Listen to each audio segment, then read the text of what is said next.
Welcome to the What Really Happened radio show. Putting America first, second, and third. Here is your host, Michael Rivero. And aloha, America. Welcome to our show today. It's Wednesday, June 11th, 2014, middle of the week, hump day, starting that long, slow glide down to Pauhana Friday. We have so much stuff to talk about. It is a very, very busy news day. The phone lines are open, 800-313-9443, 800-313-9443. Sam is sitting in our control room, twiddling the dials, ready to answer the phone when you call on in. Obviously, the big news is Eric Cantor's stunning defeat in his primary in his home state. And Cantor had like $5 million to run for his primary. The money was pouring in from large corporations and all of these pro-Israel support groups and PACs and the rest of it. They just poured in the money, and he was defeated by the Tea Party's $200,000 candidate.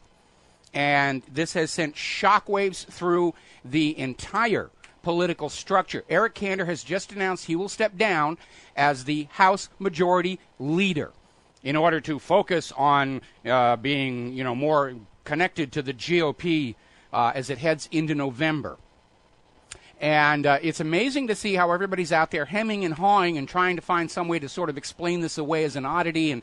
But it's very obvious the Tea Party is not dead. Despite all the media smears and the rejection, huge, huge victory. Not just in that district, but across the nation as a whole. People are seeing this as a validation of the idea that the two entrenched powers have to go. Now, lost in all of the corporate media's reporting on this are a couple of facts that I think represent the major factor here. Eric Cantor is a dual citizen. He has an Israeli passport. And he was getting all this funding and support from all these pro-Israel groups. And he was always out there, I'm a friend of Israel, we must do this for Israel, we must do that. And I think the American people just kind of started wondering, who is he representing? Israel or the United States of America? Because you can't do both. No government can serve two masters. And right now, and we've been saying this for a long time, and it appears to be getting some traction, right now in these times, America needs leaders who will put America first, second, and third. And hopefully this is the start of a major trend, because a friend of Israel, provably, looking at history, a friend of Israel is no friend of America. Now, Nancy Pelosi was out there saying, well, clearly the dynamic has changed, and hemming and hawing and dancing around the issue. I think this is the beginning of a groundswell of voter protest, rejecting the friends of Israel inside the United States government. And it was an overwhelming landslide defeat. Now remember, yes, we have dishonest, rigged elections. But election rigging can swing the percentages a few points back and forth. You can't reverse a landslide, or it's obvious that's what you have been doing. We posted an article to whatreallyhappened.com from jhaynes6wordpress.com. It's a flashback to 2012 about the dual citizens who are in the U.S. Congress and who their financial backers are. And when you look at all of these individuals, these Israel firsters, it is very clear from their financial support and their voting record that they are not concerned or connected with what's going on in the United States of America. They're just always obsessive about, we must do for Israel, we have to stand by Israel, we have to... And the voters in Eric Cantor's district gave him the old heave-ho. And I think that's going to be a major, major factor. Now, back in 2012, we had pointed out where a lot of people running for Congress were now setting up two websites for their campaign. One was for ordinary Americans, and the other was for their Israeli supporters. And you'd go to the website that was distributed to Israeli supporters. I'm a friend of Israel. I believe Israel should have... And on the other website, no mention of it. So even back then in 2012, politicians began to realize that this unquestioning support for Israel and its crimes was becoming a liability. Maybe 10 years ago, a politician could get up there and say, I'm a friend of Israel, and all the voters would say, yay! Well, not anymore. Not anymore. Now, this is also going to impact the NSA, because Eric Cantor was one of the staunchest supporters of NSA spying on you law-abiding American citizens. And he was just a powerful ally, defender. He was always out there saying, yes, we have to watch ordinary law-abiding citizens to protect us from criminals and terrorists, none of which they ever actually found. So it is a major shockwave, and it's still reverberating, and everybody's trying to come up with some reason to dismiss it. It's a fluke. It's nothing important. It's just a Tea Party, and they got lucky, and I already got an email saying that the rejection of Eric Cantor proves that anti-Semitism is alive and well in the United States of America. But I think it's anti-Israelism that's going on here. And we're not talking about their religion. We're not talking about their ethnic background.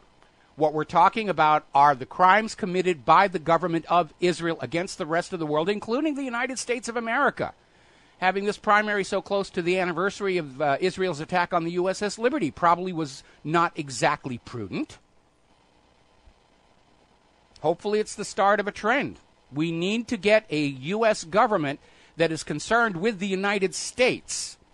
And Israel's kind of a hobby off to one side that they'll fuss with when nothing more important is going on. But to see this shameful display by American politicians who launch their campaigns inevitably with a trip to Israel to get the picture at the Wailing Wall, it's humiliating to the American voter. And last night the voters finally stood up and said, you know, we've really had enough of this nonsense. And as I said, I hope this will be a trend. Now, we were talking the other day about all this sudden surge of mass shootings all over the country that are taking place. And how it just, like somebody threw a switch, said, we need a lot of mass shootings everywhere. We've got to get this thing going on. And I'm not the only person talking about it. Over an Investment Watch blog, they have a headline story, America Under Attack, Massive Coordinated Staged Shooting Gun Control Operation Underway. And we recognize that's what's going on. Now, up in Seattle, where they had that campus shooting, the prosecutor is saying, oh, the problem is this guy went off his medications. He wanted to feel the hate. Well, if you've been studying the research on these prescription antidepressants, you will understand that it is when you are getting off those medications you are most at risk for a chemically induced rampage. And they're trying to sell the idea that if he just stayed on his medication, everything would be okay. And if you go over to ssristories.com and you read the accounts there, you will understand that is not true. But we have another case of gun violence linked to prescription psychiatric medication.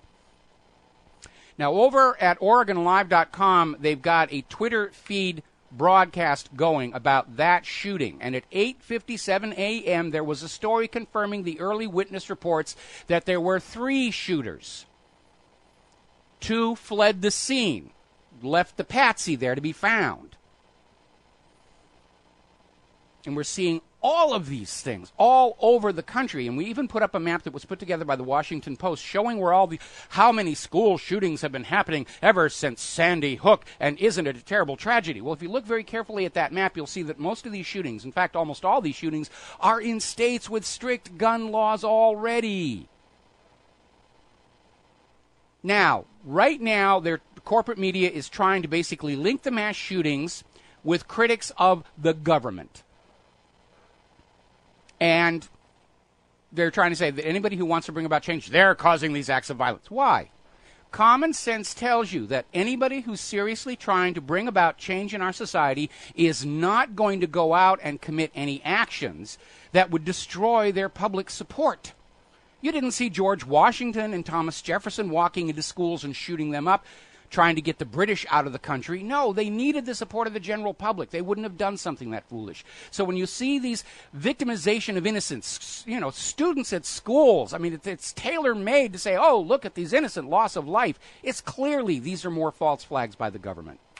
They're still trying to play the game by the rules that worked during the Cold War half a century ago, and it just doesn't work anymore. We'll be right back. And aloha, America. Welcome back to the show. Now, the media bias on this gun issue is very obvious. We reported that Monday, on the same day these 2 apparent agent provocateurs shot and killed 2 police officers, there was another police-related shooting in the same city that was virtually ignored by the corporate media, where this 20-year veteran Las Vegas police officer shot and killed his wife, who also was with the Las Vegas Police Department, and their 5-year-old son then committed suicide. We're not going to mention that.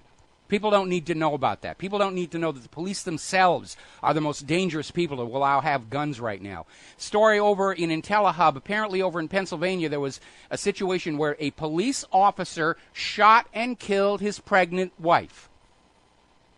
And no, they were not able to save the unborn baby. The officer's name is being withheld. The name of the wife has been released, and it's been announced there will be no charges. No charges at all.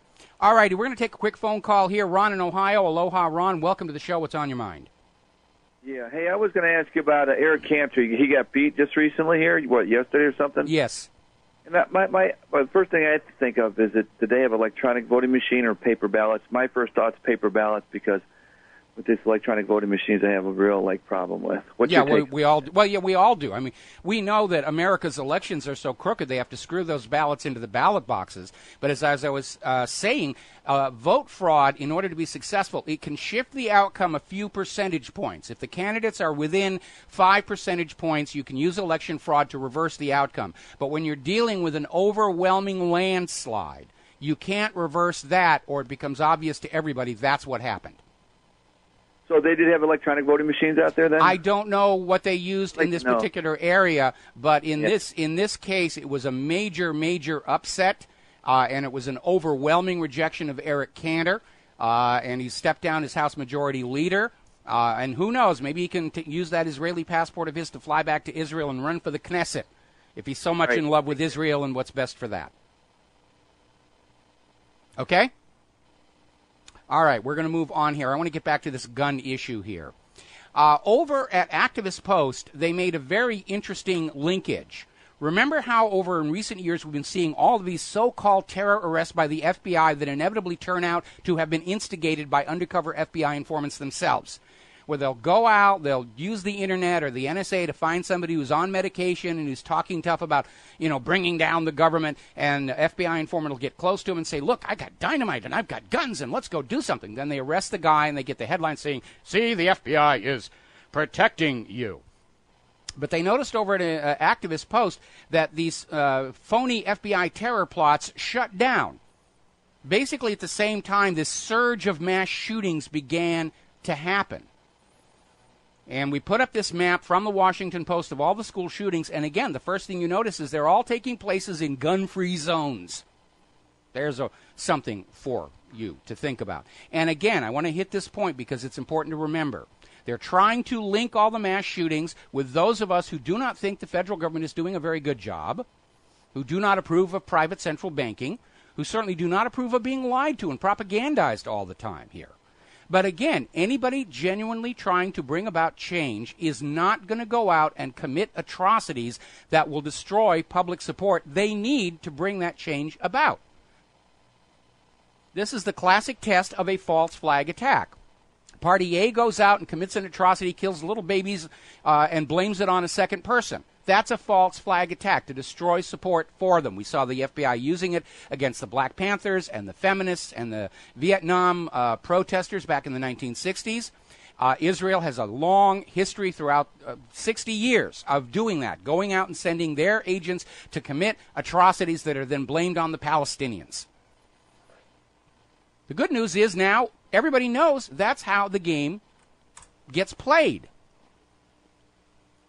Now, yesterday I was talking about, obviously this surge in these staged gun shootings is a prelude to an attempt to ban the guns because the government is afraid of the fact that 80% of the American public own at least one legally owned firearm here. And so we're seeing a very alarming story out of PersonalLiberty.com where Obama is preparing to act unilaterally using his executive authority on guns. And the story goes that Obama is looking for new ways to act administratively using his executive authority to enact new gun control legislation. This came from the brand new White House spokesman, Josh Earnest. Okay, couple of points to remember. The president cannot create new laws. Only Congress can create the laws, and they must be in compliance with the Constitution, which includes that troublesome Second Amendment about the right to keep and bear arms shall not be infringed. Second, The president's executive orders and executive authority is binding only on the federal government. He has that authority to carry out the wishes of the Congress, not just create new things out of thin air, which he's been doing all along, especially with Obamacare. Every time there's a new problem surfaces in the Affordable Care Act, Obama writes a note and says, all right, we're going to change this. And it's illegal, unconstitutional, it's impeachable. Another story that we have along the same lines, and this is coming out of ex-Republic TV, Obama says his biggest frustration is not being able to pass new federal gun control laws. That's not your job, Barry. Your job is to carry out the will of the United States Congress, and Congress's job is to carry out the will of the American people. And if you are not willing to go along with that founding principle of this nation, please seek other employment. All right, we're going to grab a phone call here. Keith in Montana. Aloha. Keith, welcome to the show. What's on your mind? Hey, Mike. Good to hear you today. Hey, I sent you an article there. It's about one of our local police departments over here, which is duly infected with a lot of fraud and everything like that, but also because of our reservation that we live on over here, it's got a lot of dual things between the tribal members. Anyway, there's a massive scandal that's broken out over here with lawsuits and everything like that, where they've hired inappropriate officers arresting people off duty, botching crime scene, botching rapes tests and stuff like that, taking things home and putting it in a private refrigerator. And I mean, if you read the article, it is so damning as far as if it's happening in a small town in Montana, you can imagine what this is going on across the. We're seeing all these stories coming out about how, this volume of drugs or this volume of cash or these weapons just mysteriously vanish from the police evidence lockup. And it's a nationwide problem. The police are basically being told they can do whatever they want and nothing bad will happen to them, because they're being transformed from a force to fight crime and serve the public into a force to basically keep the public in their place. Yeah, I was going to read just one paragraph here where it says this Mayor Kim, I can't pronounce her last name there, but anyway, it said, had no comment on the suit which seeks punitive damages to punish the city and its officials for alleged negligence. The state caps the amount of the punitive damage at about $10 million, although that cap is being challenged in court because it says a Lake County jury handed out a $248 million punitive damages award that far exceeds the limit in April. So there has been so much scandal building over here on this, and a bunch of the hand operators that I was just talking to was kind of telling me about this. But anyway, I sent you an article there. If you get a chance, I think if you read it, you might want to post it because it might let a few people realize. Yeah, I'm looking at it right now, and I'll make a point of putting it up there during the coming break that we have up here, okay? All right. And I sent you that one thing, too, about what's her name? Embrace the Suck. I think No, they're all trying to figure out some way they can dance around the defeat of Eric Cantor without letting the American people know what the real issues might be, because it might give those serfs uppity ideas. We got to take a break for commercials. We're going to drop you, Keith. More phone calls when we come back. Oh, hi, America. Welcome back to the show here. And Fox News is already back to the Oregon high school shooting. Oh, these poor children. How many more will we have to kill? I mean, how many more will have to die before Americans will give up their guns? All righty, we're going to grab a phone call here. Bob in Las Vegas. Aloha, Bob. Welcome to the show. What's on your mind? Hey, I'm curious if you ever heard of the DIC Act, also known as the Militia Readiness Act of 1909. 1903, I think, is what you're talking about. It's the Efficiency of Militia Bill. Yes, in that bill, if it's not been repealed, it says that they cannot do past, future, or present legislation as far as gun laws. That's not exactly what it says. I know a lot of people send me the DIC Act in the email. Now, what the DIC Act really did was redefine militias because of confusion that arose during the Spanish-American War over what was the organized militia, what was the unorganized militia, and more importantly, who had jurisdiction and authority over them. But the DIC Act didn't repeal any gun laws. It didn't impose any new gun laws. And so the Second Amendment, the right of the people to keep and bear arms, is still the law of the land. Now, there is a Supreme Court decision United States versus Miller, where the Supreme Court ruled that the Second Amendment reserves to the American people the same weapons held by the military. The context of the case was Miller was caught with a sawed-off shotgun, and he took the case all the way to the Supreme Court, saying that the Second Amendment allows him to have sawed-off shotguns. The Supreme Court ruled against him, saying that only weapons that were in use then by the military were covered by the Second Amendment, and therefore it was legal to ban sawed-off shotguns. Of course, these days, sawed-off shotguns are being used by the military, but it's a moot point. The issue is here, we've got a government that's going to say anything they think will get us to go along with their agenda, and they're going to try and tangle us up with what does militia mean, what does regulated mean, but it really all comes down to a point of understanding that this government is no longer legitimate because they don't see they have to play by the rules. And simply, like the people of Crimea, you don't represent us anymore, we're quitting. We quit. We're not going to have anything more to do with you. All right. And one more point about the cop that had committed suicide with his family and whatnot. That was in Boulder City, Nevada. It's like a couple towns away from here, Las Vegas. Okay. The headline, when I saw it, it said they were actually part of the Las Vegas Police Department, regardless of where they lived. But yeah, and it is a tragedy. We know from a study that took place down in Florida, police officers are higher per capita users of these prescription psychiatric medications than the general population. And we know right now in America, 1 out of every 5 people are on these medications, and now they're telling us the cops are taking even more of these very dangerous chemicals as well.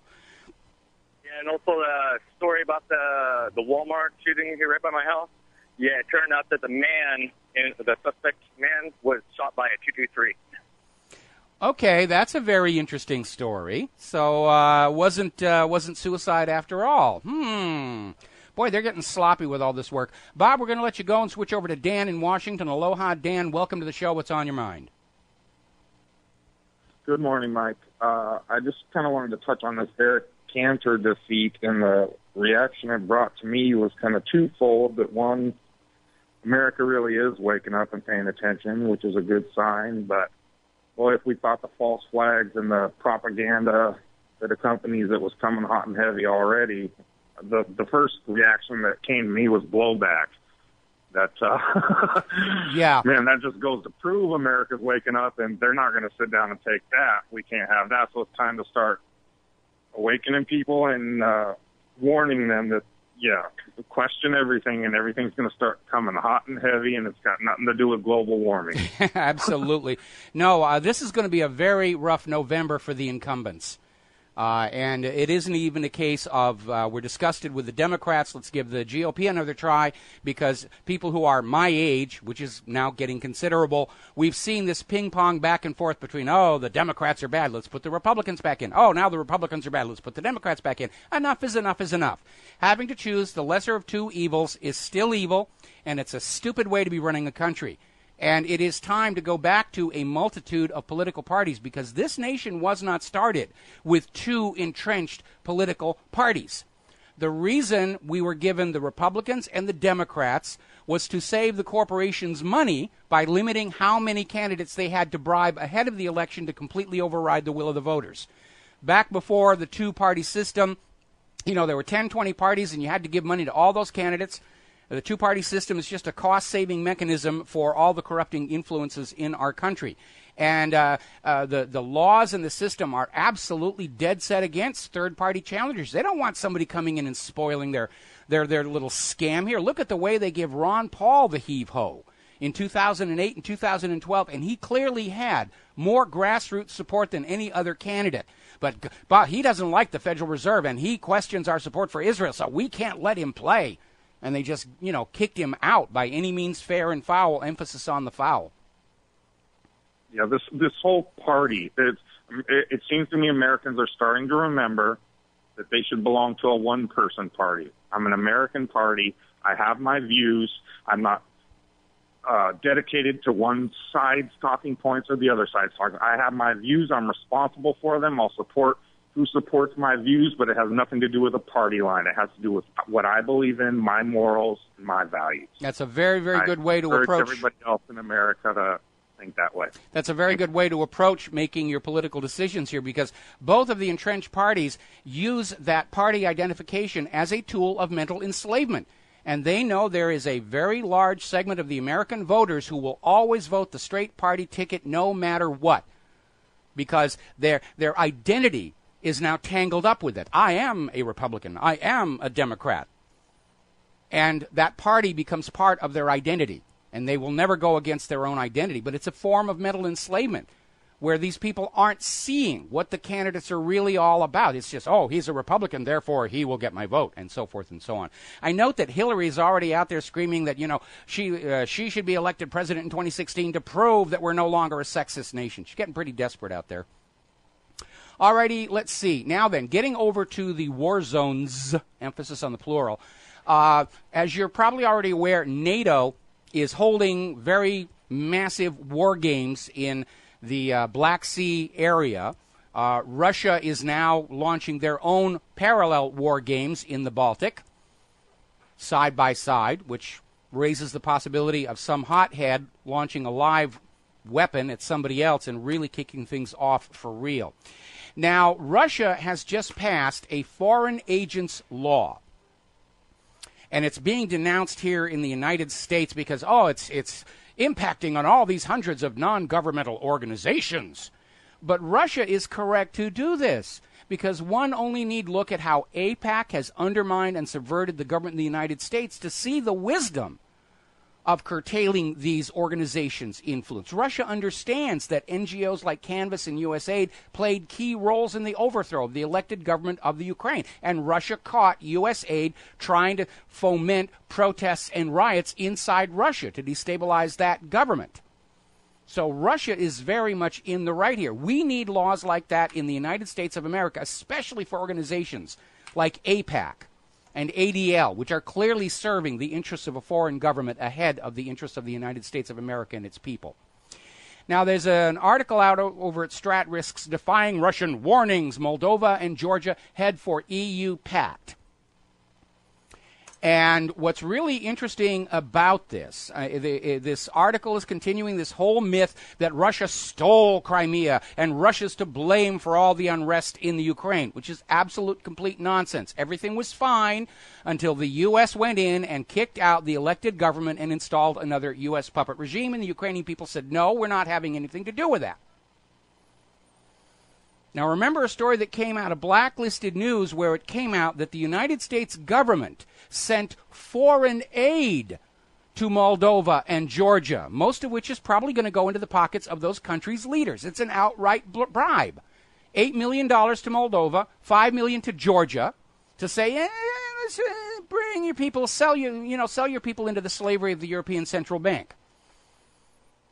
And for those people living in Moldova and Georgia, take that $8 million or $5 million, divide it by the population, and just see how cheaply you were sold into the slavery of the European Central Bank.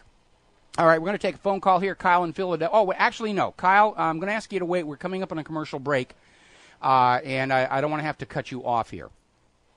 But we're seeing this all over the world where the U.S. government will send in so-called foreign aid to countries, and the foreign aid is never seen down at the street level with the people. It all vanishes into the pockets of the leadership who will then do what it is they were bought to do. And this is a pattern we've seen throughout history. It's nothing new with this kind of stuff. We're going to take a break for commercials, and we will be right back. Aloha, America. Welcome back to the show. We're going to go to the phones here. Kyle in Philadelphia. Aloha, Kyle. Thank you for waiting. What's on your mind today? Hey, Mike. I want to double back to what you were talking about as far as the problems with the two-party system. And for me, the biggest issue with the two-party system is the impossible choice that it leaves everybody with. And what I mean by that is, if you are if you believe in strong gun rights, if you believe in supposedly smaller government, if you believe in whatever, then you're supposed to be a Republican. Well, that also means that your candidates are going to go along with other things like against gay marriage or, against, assisted suicide or things of that nature. And I don't like the fact that you have this choice of one or the other when, to be quite honest with you, and about 50% of either party I completely disagree with. So you're absolutely right. There needs to be a third fourth, and fifth choice so that you can have more nuanced selection on your issues. For me personally, I tend to be more of a Republican as it comes to political issues, but I would tend to be more of a Democrat when it comes to social issues. Now, if I had my way, I would have a candidate who said, I don't think that when it comes to social issues, government should have any say in it whatsoever. If you want to, commit suicide because you're deathly ill, the government should have absolutely no say in that whatsoever. If you want to have an abortion, the government should have that no say. But I can't get what I want within the two-party system. So no, you can't. The scam there is to get what you want, you will have to take the bad things blended in with it. Now, remember, we have a Congress and a legislative body as a holdover from a time where it took days to ride across the country with messages. And so the idea of a representative government was they'd be elected by the people, they'd come together and make all the decisions. But you know something? We actually don't need that anymore. In this age of global instantaneous electronic communication, a lot of these issues could be put to direct popular vote, where, and we need a better company than healthcare.gov to set this system up. But you could literally have a shopping list and saying, yes, I support gay marriage. No, I don't like the wars. I'm in favor of strong gun rights. And just basically allow the people to decide these various issues for themselves. And the central federal government would be little more than a caretaker whose job it is to provide for the community those things the community cannot organize on its own, like highways, schools, hospitals, and so forth. But this idea that we have to basically pick one of two people to represent us when we know the platform that they're carrying doesn't really represent all of our views, it's obsolete, and we really don't need that anymore. Not to mention, when you try to make laws that apply to a country and a population that is as vast as ours, it's completely it's going to be unsuccessful, because the problems and the issues that I'm having here in the suburbs of Philadelphia versus the problems and issues that you're having out there in Hawaii are going to be so vastly different.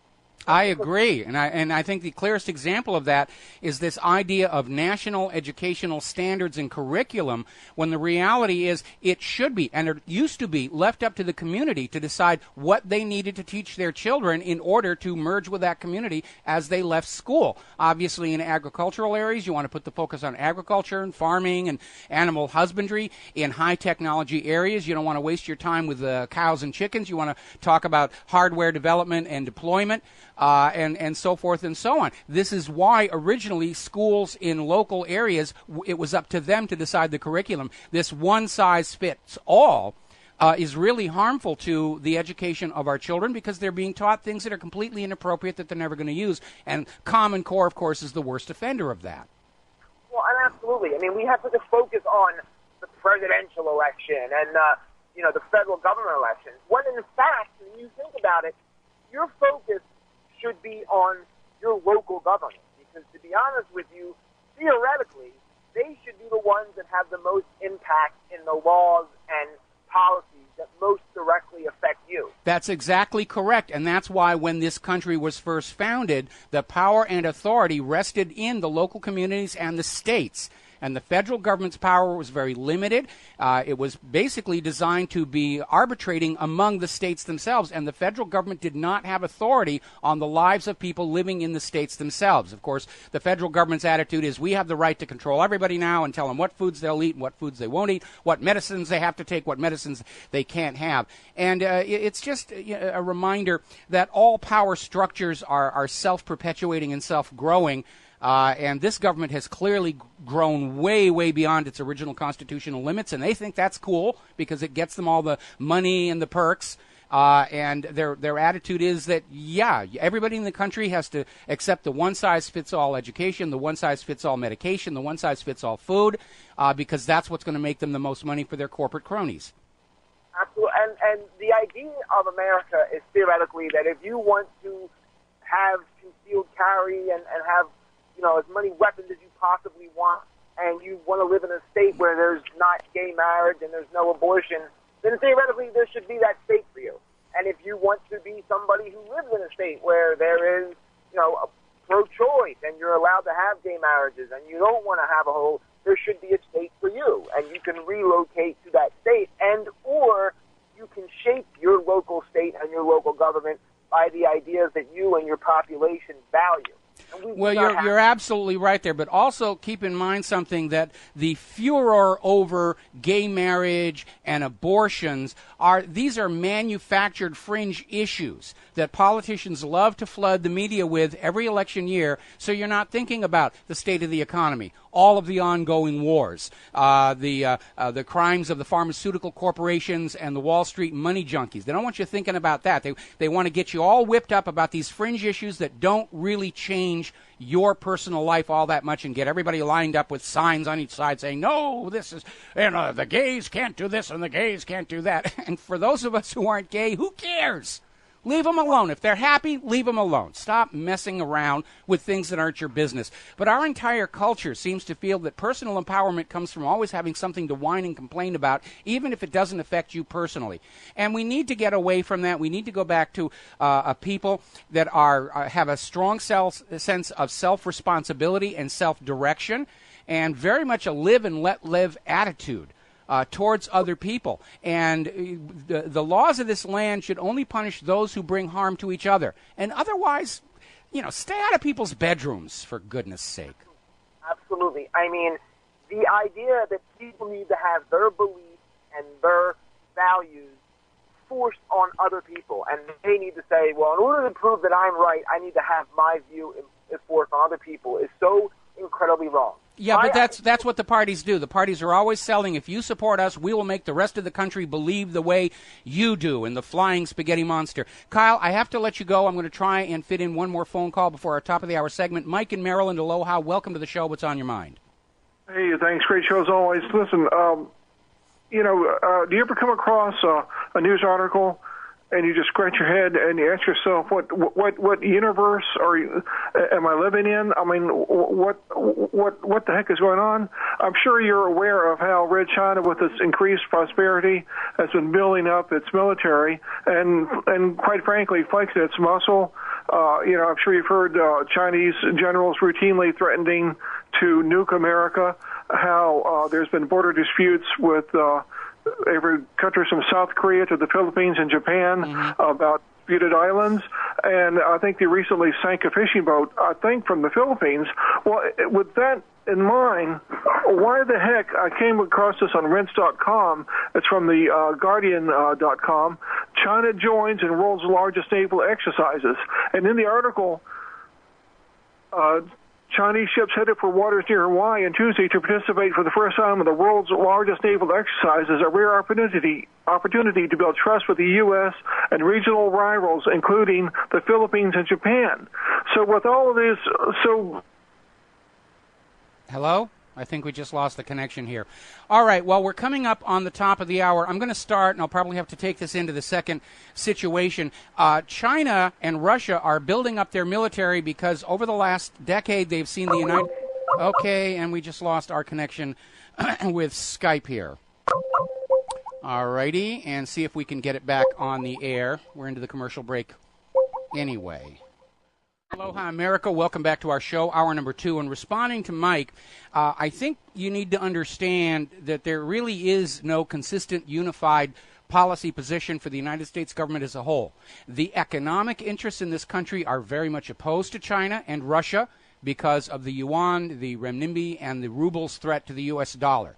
The military is a whole separate thing, and you need to understand every 2 years here in Hawaii, we have this sort of get-together called RIMPAC, and it is the world's largest naval exercise. And it's scheduled to start June 26th and run through August 1st, which means we're going to have a really fantastic fireworks show on July 4th out here in Pearl Harbor. And China is joining this year, and it's basically a way of testing out tactics, approaches, and weapons. There will be live fire tests. And there obviously is a plus side from the point of view of the U.S. military because they're going to get to look at China's latest, greatest ships, tactics, and weapons. So there's an opportunity for a huge amount of intelligence gathering by all the participants against all the other participants. But this year's RIMPAC, there are going to be 23 nations, 48 surface ships, 6 submarines, 200 aircraft, and 25,000 personnel. And includes Australia, Brunei, Canada, Chile, Colombia, France, India, Indonesia, Japan, Malaysia, Mexico, Netherlands, New Zealand, Norway, People's Republic of China, Peru, Republic of Korea, and one of their ships is already down here in the harbor, the Republic of the Philippines, Singapore, Thailand, Tonga, the United Kingdom, and the United States are all going to be here, and it's going to be a boon for our local tourism industry. And I remember going on down to this big flea market we have here at the stadium 2 years ago during RIMPAC and just seeing all these people from all around the world out there buying these little shell things saying, I've been to Hawaii, and just having a real good time. It was very friendly. So I don't see there's anything really contradictory with China taking part in RIMPAC, because the hostility against China is really arising from a very narrow segment of our society, the money junkies.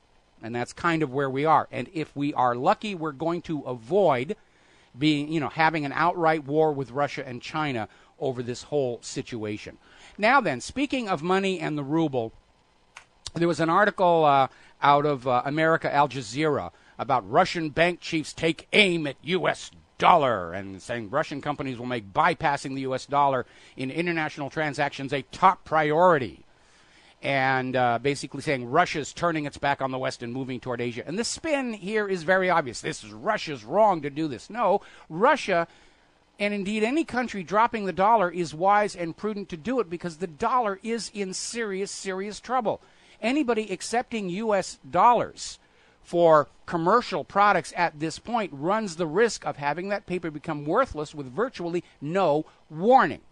But remember, our government and our financial system will not admit error or mistake on their part. It's got to be somebody else's fault.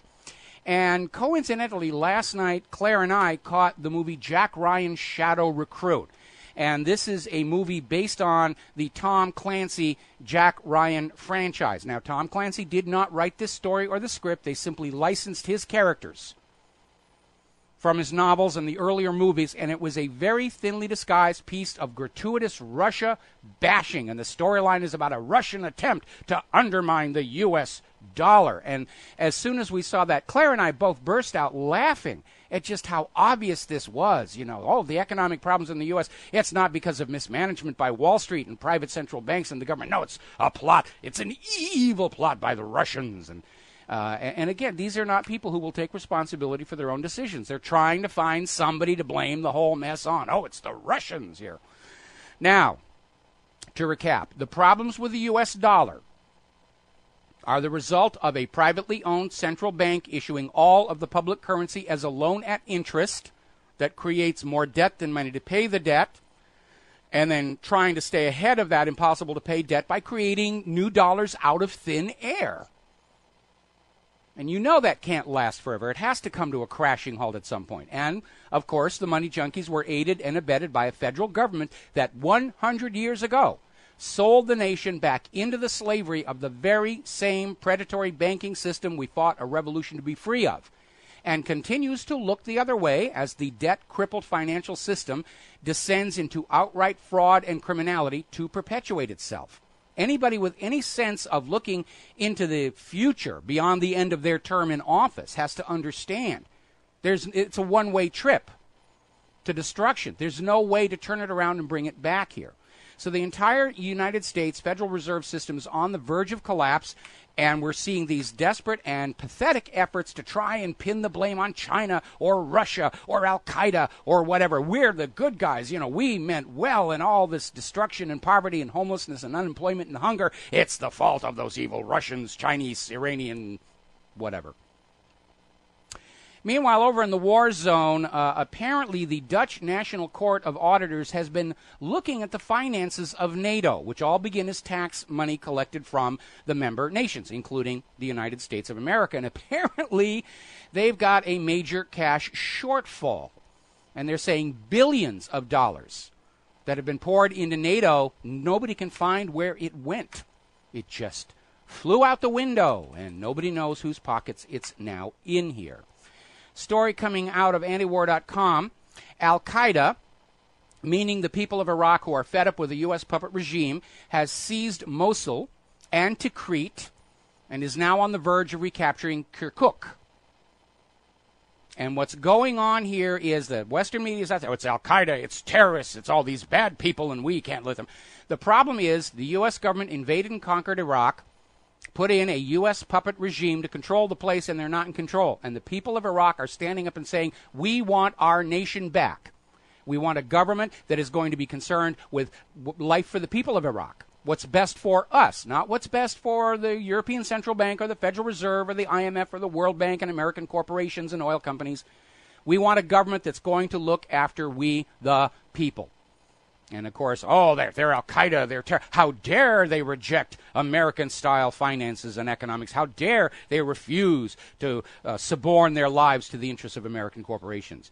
But if you look at the sheer mass of this, what's going on in Iraq today is a replay of what happened in Iran back in 1979, when the people of Iran got sick and tired of the Shah, who was selling Iran's oil at below market rates to Western oil companies, impoverishing the people of Iran. And they just reached their breaking point and said, you're fired, clean out your desk, you're out of here. And it looks like it's about ready to happen in Iraq. Now, this poses a major problem for the United States government, because we all know they lied about Saddam's nuclear weapons for the first invasion and conquest of Iraq.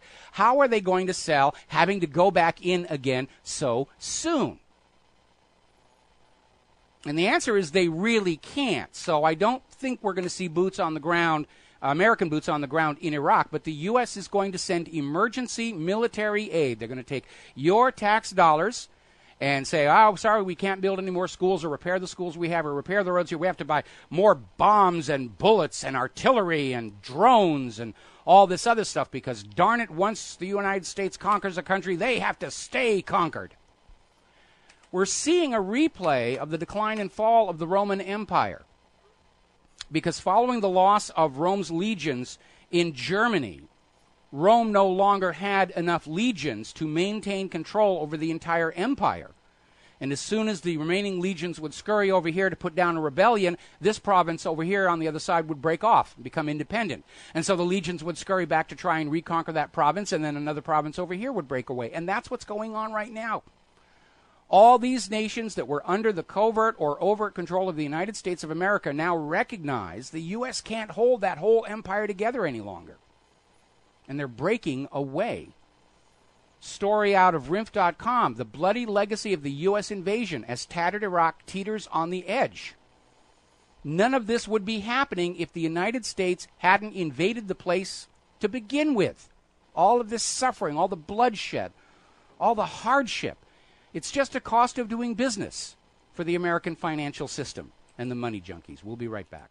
Aloha, America. Welcome back to our show here. We're going to take a phone call. George in Texas. Aloha, George. Welcome to the show. What's on your mind? How you doing, Mike?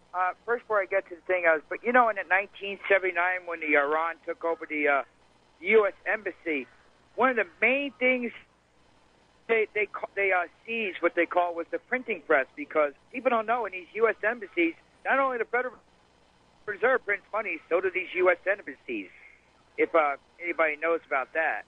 No, I was unaware of that. I know that they'll just fly the money in on pallets. They were certainly doing that in Iraq, just these huge, forklift palleted, plastic-wrapped bundles of bills, most of which vanished without any trace.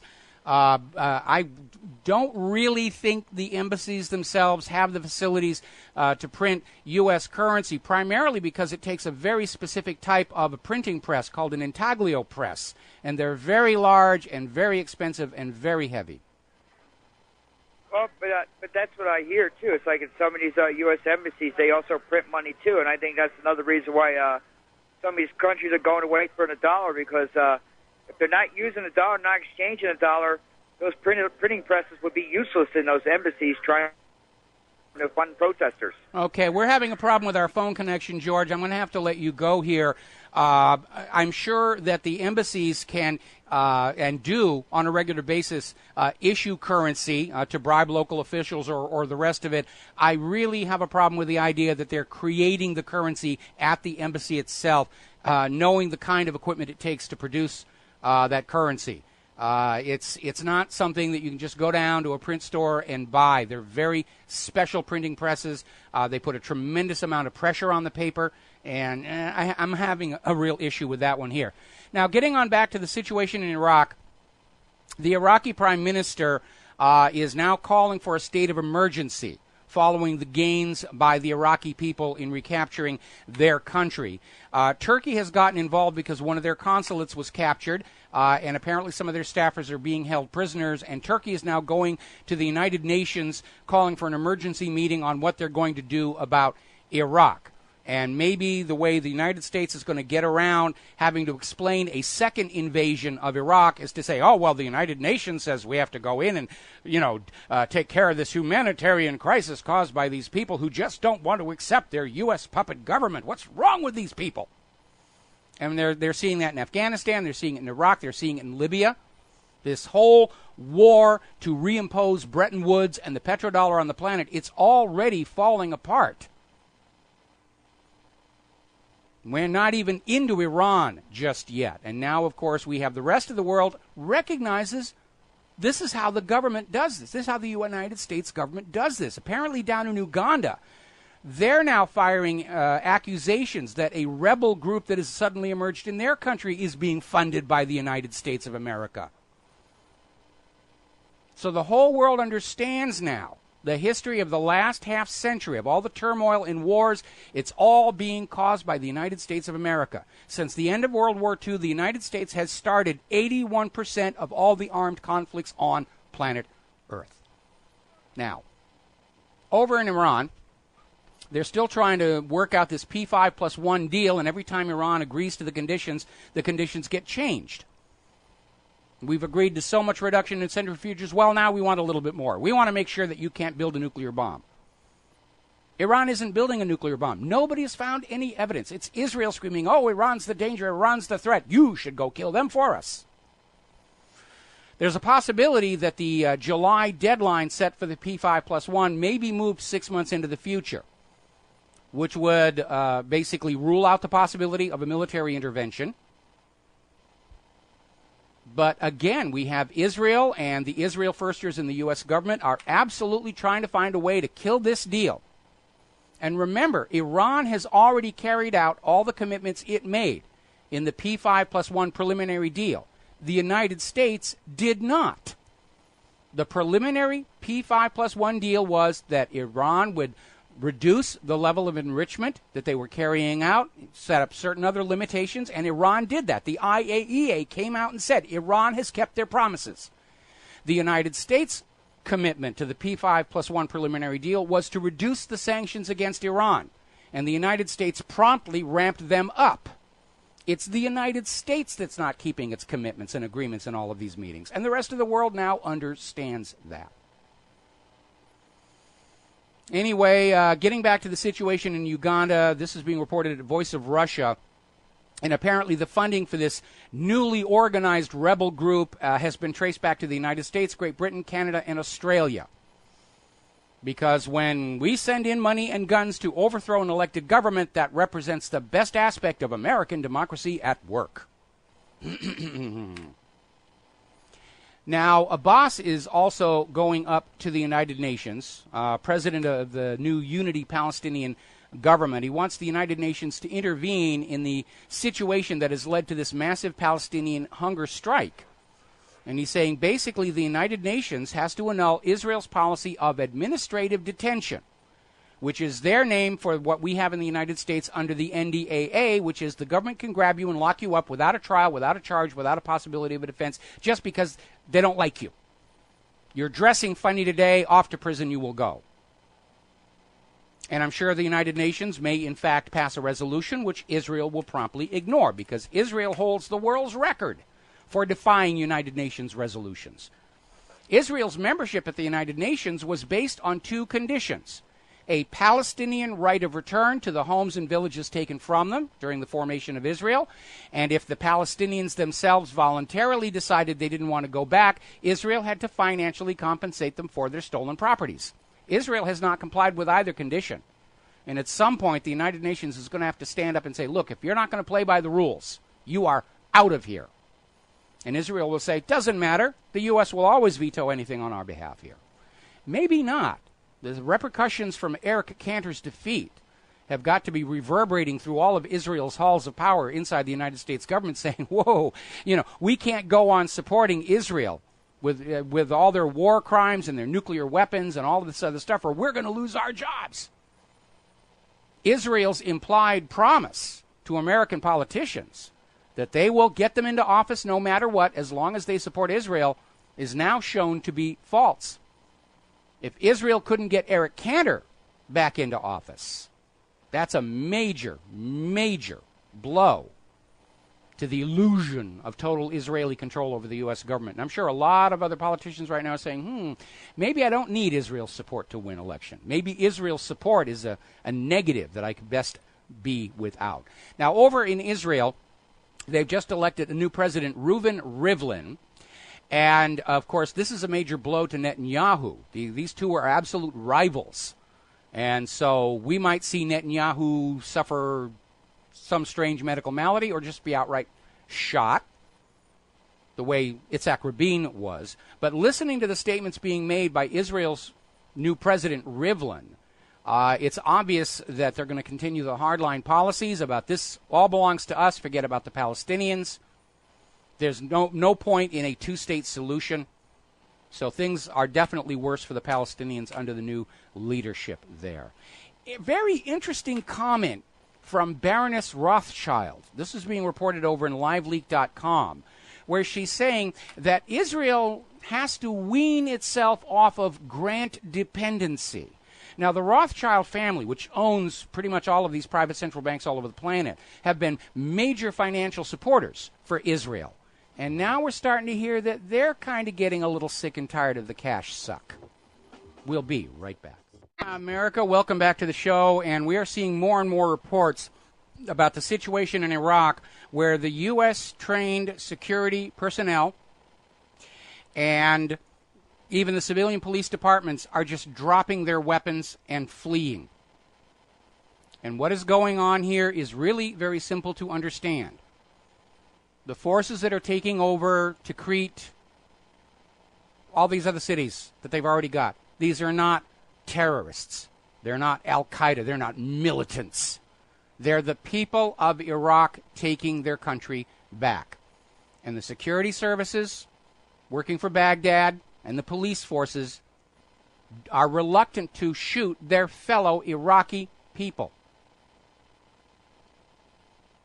And there's a message in there. We have been propagandized lately about the militarization of the U.S. police forces, about how the U.S. government is buying all this hollow point, human-killing ammunition and assault rifles for federal employees. And if there is a confrontation, if the U.S. government decides to force an armed confrontation with the American people to put us back in our place, we could see exactly the same thing happening here, where the police forces switch sides or simply don't get involved. I absolutely do not see your basic unenthusiastic federal government employee willing to risk their lives manning the barricades to protect their bosses from an enraged American mob. I don't see that as happening. And it looks like things are happening in Iraq so fast that there's not going to be time to craft some kind of a justification to go on in. And the U.S. is going to lose Iraq, and that will be the end of the war to impose Bretton Woods on the rest of the planet, to impose the petrodollar on the rest of the planet. Because when you're in a campaign of multiple wars to secure a financial agenda, your first defeat is your last one. There's going to be no more public support among the American people for any more of these military adventures. We're going to grab a phone call here. Eugene in Ohio. Aloha. Welcome to the show. What's on your mind? Hey, Mike. Yeah, what do we know about this David Bratt fella? Outside of being another run-of-the-mill garden variety neocon that looks to have been favored by Wall Street and possibly allies of Israel, i.e. AIPAC. Well, I haven't been paying that much attention to him. The fact is that there are so many of these political whores, for lack of a better name, that are willing to trade the welfare of the United States for APAC cash or Wall Street cash or pharmaceutical cash or military-industrial complex cash. It's hard to keep them all sorted out. As I keep saying, you can't point to any one individual as being the problem. It is systemic with the government as a whole. And it was exactly this degree of corruption that the Founding Fathers of the United States hoped to avoid or delay as long as possible by having the authority and the power resting with the people and the states and a severely limited, restricted central federal government whose role was arbitrating between the states and keeping their hands off the residents of the states directly. Well, it seems like since Dick Armey and his outfit hijacked Ron Paul's Tea Party, a lot of these individuals out there that call themselves patriots, I think they're confused because they don't really know the actual truth of what Dick Armey represents and his organization there. And I'll hang up and let you respond to that there, Mike. Thanks for taking my call. Okay, well, I think my best response is going to be what we heard from that earlier caller.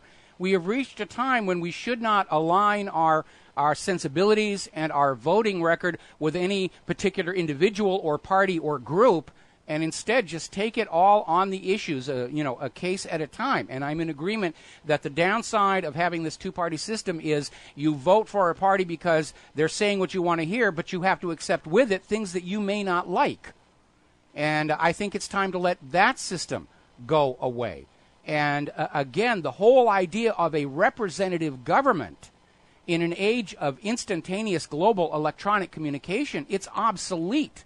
It's just a system that's set up to allow the players and participants to trade what's good for the nation for financial rewards or political rewards or blackmail or what else. And I think in the blueprint for the new America, the idea is that the federal government would have certain automatic authorities and responsibilities to keep the nation running smoothly, but for the really big issues like going to war, that should be a direct democratic vote of all the people, and not just have somebody sitting in the Oval Office saying, I'm going to write an executive order and we're going to go off to war.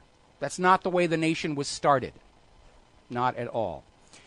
Now then, the other day I was talking about the very obvious double standard where the United States is claiming that Ukraine's recent elections, which we have photographic evidence of massive vote fraud, were democracy in action, but Syria's elections, which had a huge, huge public turnout to vote Assad back into power, were a farce and not legitimate. And I'm not the only person who noticed this. There's an article over at RINF.com basically saying we've reached a point where the United States government is going to declare any election that gets them what they want to be fair, honest, and respected, and any election that goes against their agenda is going to be simply dismissed as a complete fraud and it's illegitimate, and we don't recognize it. And you know something? It's not up to the U.S. government to decide for other countries whether their elections are legitimate or not. Interesting article out of Investment Watch blog. The situation in Spain has deteriorated to the point where the central Spanish government, which is now going through this whole change of leadership because of the abdication of the king, and there's a huge anti-monarchy movement that is growing in the streets of Spain saying, we don't want the prince to just inherit the job, we want to vote our own people in to run this country. Barcelona, which is now talking independence right along Catalonia and the Basque region, has, for all intents and purposes, been running themselves. The government in Madrid is so tied up with its own crimes and corruptions, they've kind of had a hands-off attitude toward Barcelona, and Barcelona saying, we're getting along just fine. Remember that there was that country in Europe didn't have a central federal government for over a year, and they were doing just fine. These central federal governments exist only to harvest wealth from the people, build empires to enslave everybody, and feed the money junkies. And the founding fathers of this country understood that central federal governments are more curse than blessing, and that's why the central federal government of the United States of America was limited by the Constitution and the Bill of Rights. That Constitution and the Bill of Rights doesn't tell the government what it can do. It's mostly about telling the government what they cannot do. You are not allowed to do X, Y, Z. And that 10th Amendment is in there saying if we didn't give you permission in this document, then you're not allowed to do it. You can't just make up new powers and authorities for yourself, the way Obama is right now. Now, a story coming out of Der Spiegel, apparently there is growing concern that Great Britain may simply leave the European Union. They've never really been tightly tied in. They still have their own currency. And because Great Britain is an important supporter and ally of German Chancellor Angela Merkel, it looks like she's going to try and go in and somehow involve herself in a deal to keep Britain in the European Union. Because remember, when that European Union breaks apart, and most of the Germans are sick and tired of being in the EU, because their economy has been siphoned to try and prop up the other countries that have fallen victim to the private central banking scam, and they're sick and tired of it. And when the EU starts to break up and some of those countries start to default on this huge amount of debt created out of thin air by the private central banks, then everybody who bought a credit default swap against Europe's debt are going to be pounding on the doors of the financial centers in London and in Wall Street, demanding payment. And they don't have the cash reserves to make good on that. That's how close we are to this whole thing to come crashing down. And by the way, before we hit the commercial break, I have a piece of advice for small communities, cities, counties, and even states across the United States. Now is the time to start preparing to have your own regional currency, issued by the government, not borrowed from a bank, to allow commerce to proceed smoothly when the U.S. legal tender, the Federal Reserve note, evaporates, which it does seem like it's about to do. And they're having not a very good day over on the stock market, I might add. Let's see what it was. It was down, really, really down earlier. Not jump out of the window down, but down. It's a little bit up, but it's going to be in the red by the time the market ends. All righty, we're coming up here on another commercial break. When we come back, we're going to be talking about the economy here in the U.S. because the warning signs are there that things aren't doing very well at all. We'll be right back after these words from our sponsors. Aloha, America. Welcome back to the show here. We're going to go to the phones. Dustin in New Jersey. Aloha, Dustin. Welcome to the show. What's on your mind? Dustin, are you there? Hi, Mike. Oh, there you are. Okay. You're absolutely right about the EU. When they're on like the verge, but you know, when they collapse, I wonder all those Euro bonds we probably bought from them, we're going to dump them. Well, everybody's going to, when it happens, everybody's going to be dumping their bonds. They won't be able to find anybody to buy them. But the real hammer blow to the U.S. economy are going to be all those derivatives, those credit default swaps that Wall Street was selling left and right against Europe's debt, and they were just making all kinds of money and spending it, bonuses and whatnot, secure in the knowledge that the European Union would never collapse. And now that it looks like it's actually going to happen, they're in serious trouble because credit default swaps, unlike regular regulated insurance, these companies don't have to maintain cash reserves to pay a reasonably expected number of claims, let alone an entire flood. And it is those derivatives that are the real sword of Damocles hanging over this entire global private central bank cartel. And, of course, they'll solve the problem by simply printing up trillions and quintillions in currency and handing it out and saying, see, you've been paid off. But in the process, they'll destroy the entire value of all of these central reserve bank currencies. They have over $1 quadrillion worth of derivatives, right? So that's one of the estimates I've heard, yes. It's like impossible. Imagine them printing that much money. Your dollar would be like negative. We're going to be right down there in Zimbabwe territory where they were printing single paper notes that said $100 trillion on them. There's like no way there's no way to get out of this. I'm thinking the economy collapse probably has already started. Just it's slow. Well, they're trying to basically, it is in collapse, and they're trying to let it down gently so that the general public doesn't panic and decide to take matters into their own hand. But it is going to collapse, and we just have to be ready to stand up and say, all right, we're going to call the shots for the public currency from now on, because the public currency has to be a public utility and not turned into another privatized money-making venture for the money junkies, because it always leads to disaster for the nation and the people. It's great for the owners of the bank. They make out like bandits, and I choose that word deliberately. But every single nation in history who has had this system of banking imposed on them, it destroys the nation and the people. We've had 3 of these banks in the United States. All 3 have brought the nation to the edge of absolute collapse. Your listeners should be ready somewhat. Absolutely. You got to start getting ready now. Absolutely. You've got to be prepared. I'm expecting 3 to 4 months of utter chaos and confusion when this whole system implodes while we form a whole new republic and try and get things back on track. And the best way to prepare for that is, and I've been saying this all along, you should have no more money in the bank than you need to pay your immediate obligations. Keep the rest at home, some in cash, some in gold and silver, physical. Republic Trading Group will help you out on that. You need to start networking. Get off the social media and the independent media, except for my show, obviously, and start networking with your local neighborhood and community to set up a mutual assistance network where you're going to be taking care of each other and yourself during these very, very hard times. And as I said earlier in the program, right now communities, counties, cities, even states should be prepared to immediately change to a regional, government-issued, value-based currency to allow commerce to proceed smoothly when the Federal Reserve note implodes. There's 3 states already that are taking gold and silver. What was it, Arizona, Utah, and Colorado? That's true, but unfortunately the problem with the silver and gold is there isn't enough out there to support the entire population, and there's going to have to be something else. And we saw this happen during the Great Depression. We saw it happen during the Civil War.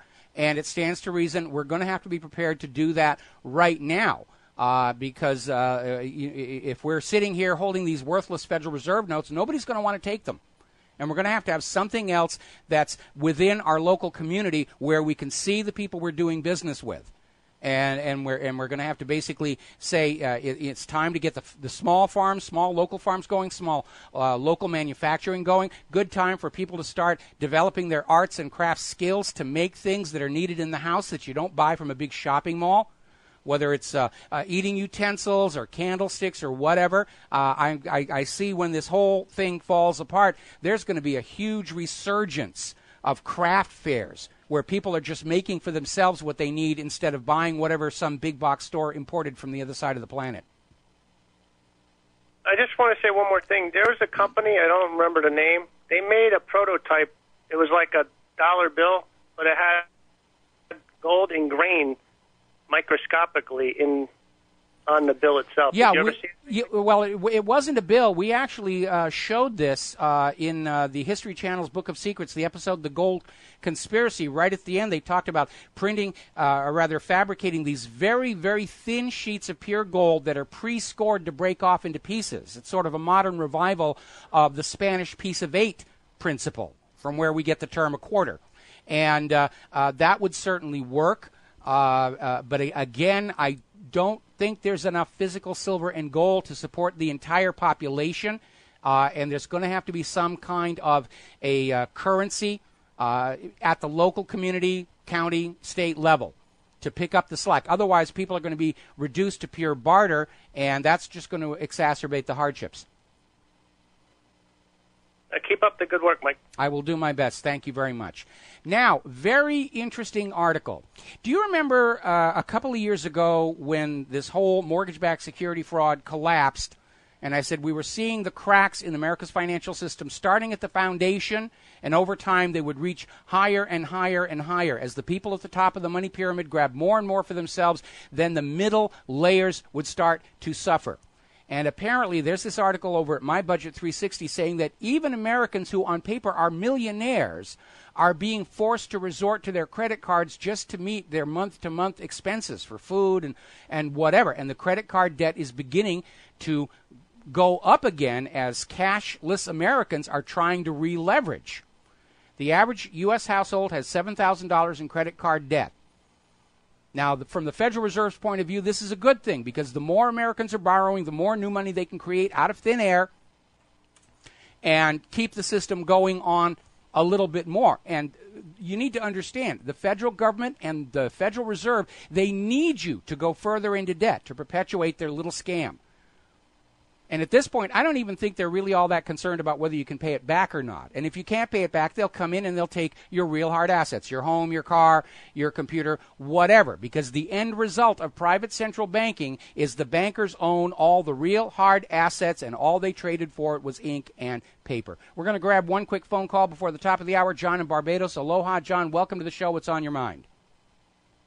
Well, going back to this currency issue, South Carolina actually is in the throes of putting through their state legislature the act to make gold and silver legal tender for all debts, but also they are going to be manufacturing what they call a palmetto, which will be the state currency if this collapse takes place. Well, that's a very wise and prudent thing for them to do here. And you need to understand that money or currency is whatever two people agree to use. And there was a time in the U.S. history where a quart of white lightning was considered a uniform standard medium of exchange. And it's great that all these states are passing laws saying gold and silver is legal tender, but they really didn't need to do that. Gold and silver's always been legal tender. Because if you look at the front of that Federal Reserve note where it says this note is legal tender for all debts public and private, the word that's missing is only. There is no law that says you have to use the U.S. Federal Reserve note for all commerce. There's no law at all that says that. You can use for your trade with your friends and neighbors whatever you mutually agree to use. A bullet, a gallon of gasoline, a unit of electricity from your solar cells. You are not required by law to have to borrow your currency from the Federal Reserve. You just got suckered into it. We got to take a break for our top of the hour segment. Back with hour number 3 after these few words. And aloha, America. Welcome back to the show here. Hour number 3. Dan the man is now sitting in our control room. The phone lines are open. 800-313-9443. 800-313-9443. Eric Cantor's about ready to have a press conference where he's going to come out and say, well, I got whipped. Maybe he's going to announce that he's going to go back to move to Israel and run for the Knesset, along with Nancy Pelosi and the rest of them. All righty, getting back to the economy, a very bizarre story, because Americans are getting very angry with the very clear financial mismanagement of this nation. We all know that 2008, the start of our current troubles, all goes back to that mortgage-backed security fraud, which when it imploded, it dragged down the United States and the economies of every other nation on the world that had invested in these mortgage-backed securities. And by the way, as a little side note, you keep hearing about the problems with the pensions, and the corporate media is out there trying to say, well, you know, the workers have very unrealistic expectations and politicians made too many promises, and that's not the problem. The problem is that when this whole mortgage-backed security fraud was taking place, Wall Street's ratings agencies, with the notable exception of Egan-Jones, all gave these mortgage bundles AAA ratings, which made it legal under U.S. law for pension funds to invest in them. And then when the whole thing imploded, these pension funds were defunded. And that's why they're in trouble. But nobody wants to criticize the bankers. We can't criticize the bankers, the most holy bankers here. I actually had somebody send me an article the other day that said a desire to not live in debt was an expression of anti-Semitism. That's desperation on the cusp of madness. But anyway, there's this interesting article over at mycatbirdseat.com talking about Timothy Geithner, and he was being interviewed over just why it is that with all of this obvious criminality going on Wall Street, nobody's being arrested. In Iceland, when they got caught in this economic meltdown, they threw their bankers in prison, and they fired the government that helped the bankers loot the people.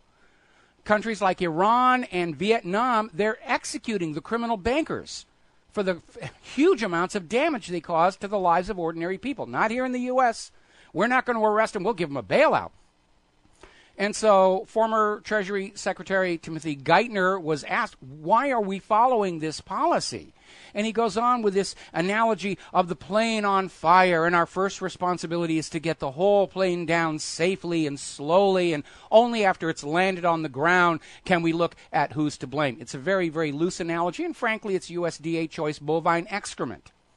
Because the problem when you have a corrupt, criminal, fraudulent financial system and you are not arresting and prosecuting those people, They're just going to go on doing the same thing all over again. Back in 2008, if they had grabbed the authors of the mortgage-backed security fraud and thrown them in prison, I'll bet you we would have seen a more responsible, law-abiding, and honest and above-board banking system in the years since. But Geithner's basically out there pushing this idea that we can't arrest the bankers and the Wall Street CEOs. It's really what's best for the American people. No, it isn't. Look at your wallet. Anyway. Article responding to France's call to simply write off all the public debt, and they're right. This is over at the Daily Bell, saying it's time to reverse some of these horrible, horrible decisions that have been made that put the world in this place. Yes, let's have a new jubilee. Let's simply write off all the debt and start all over again. And while we're at it, let's take away corporate personhood and these monopoly private central banks. They all have to go, because they are the authors of all the evils we are seeing in front of us right now. Which gets back to that whole General Motors thing. If corporations are people, and the person known as General Motors, through criminal neglect, resulted in the deaths of some 13 drivers, possibly more, then shouldn't it be punished as a person? Should it not be thrown in jail?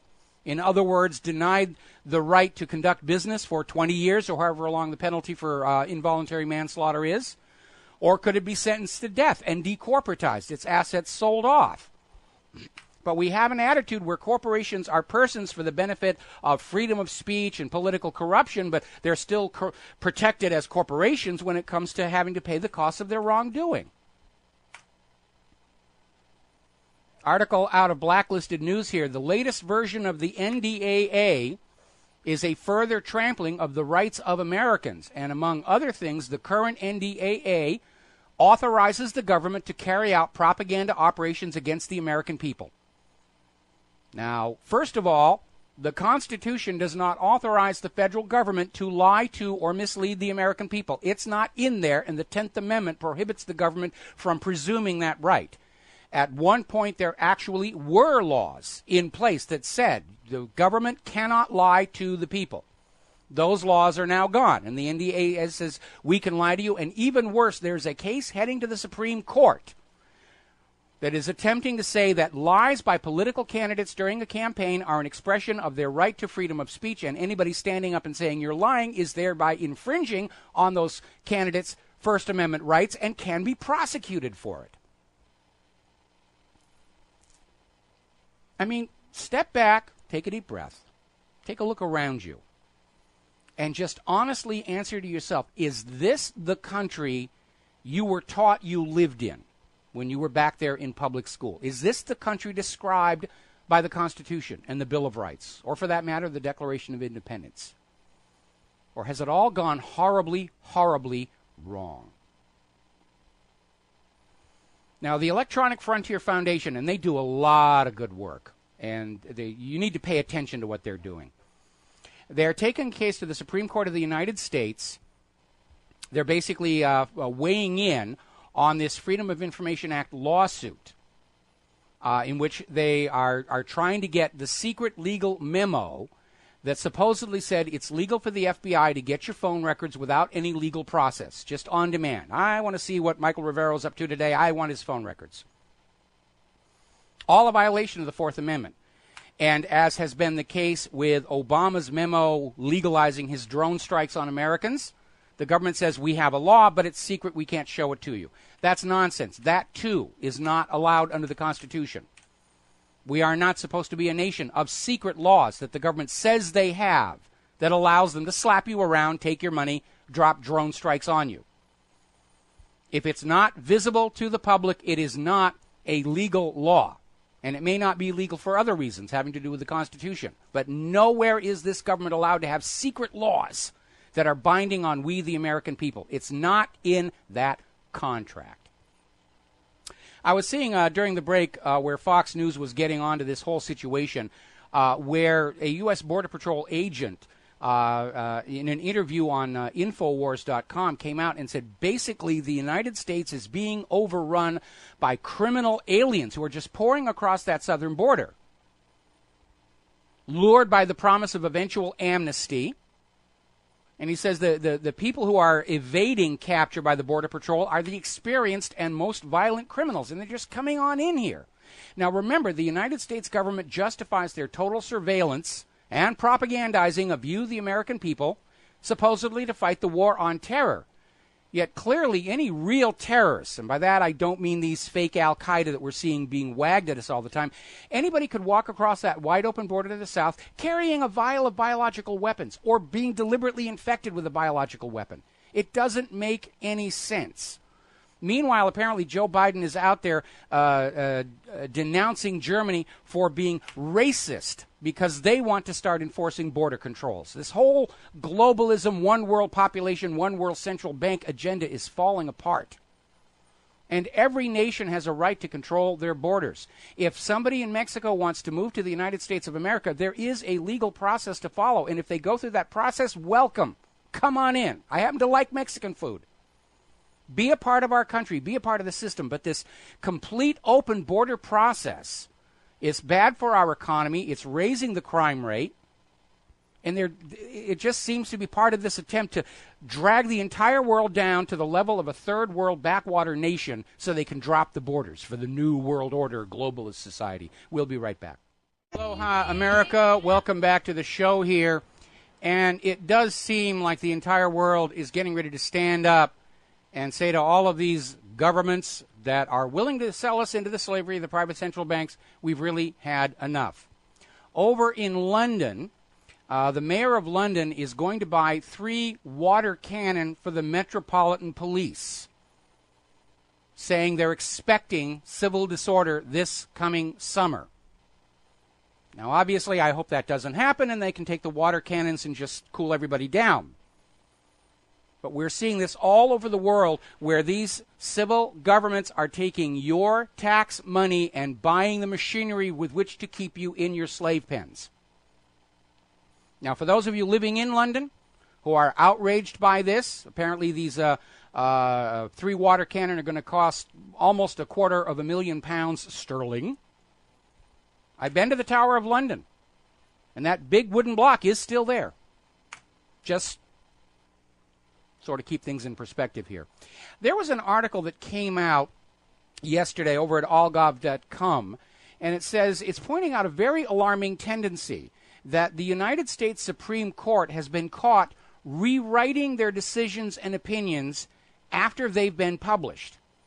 And they're not supposed to do that. And what they're basically saying is the Supreme Court will reach a decision, they'll put it out there, it'll be published, it'll be in the media, and then they very quietly go back in and they make changes to it.